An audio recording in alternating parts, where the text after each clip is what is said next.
దీప కార్తిక్ ఇద్దరు శివనారాయణ ఇంటికి వస్తారు. ఇక శివనారాయణ కార్తిక్ని చూసి, అరే కార్తిక్ ఏంట్రా దీపం మీద దాడి జరిగిందంట, దీపం చంపాలని చూసింది ఎవర్రా, కనిపెట్టావా, నువ్వు వాళ్ళని చూసావా, గుర్తుపట్టావా అని అడుగుతూ ఉంటే, ఏమో తెలియదు తాతయ్య అని కార్తిక్ చెప్తాడు.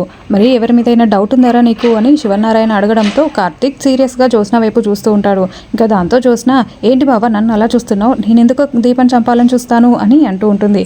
నేను అలా చెప్పలేదు కదా పెద్ద మేడం గారు, మీరెందుకు అంత టెన్షన్ పడుతున్నారు అని కార్తిక్ మళ్ళీ జ్యోత్స్న వైపు చాలా సీరియస్గా చూస్తూ ఉంటాడు. ఇంకా ఇది గమనించిన దశరథ, దీనికి జ్యోత్స్నకి ఏదో సంబంధం ఉన్నట్టుంది, కనిపెట్టాలి అని అనుకుంటూ ఉంటాడు. జ్యోత్స్న మాత్రం చాలా టెన్షన్ పడుతూ చూస్తూ ఉంటుంది.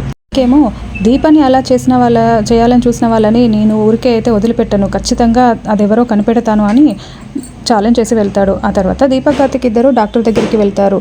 వెళ్ళి, సుమిత్ర అసలు కూతురు దీప, జ్యోత్స్న కాదు, ఈ విషయం మీకు చెప్పడానికే వచ్చాము. దీప బ్లడ్ టెస్ట్ చేయండి, టెస్టులన్నీ చేయండి, దీపనే వాళ్ళ అమ్మని రక్షించుకుంటుంది అని కార్తిక్ చెప్పడంతో, ఆ రోజు టెస్ట్ రిపోర్ట్ మ్యాచ్ అవ్వనప్పుడే నాకు డౌట్ వచ్చిందండి, సరే చేద్దాము, జ్యోత్స్న ఎంత పని చేసిందా అని డాక్టర్ చెప్తూ మాట్లాడుతూ ఉంటుంది.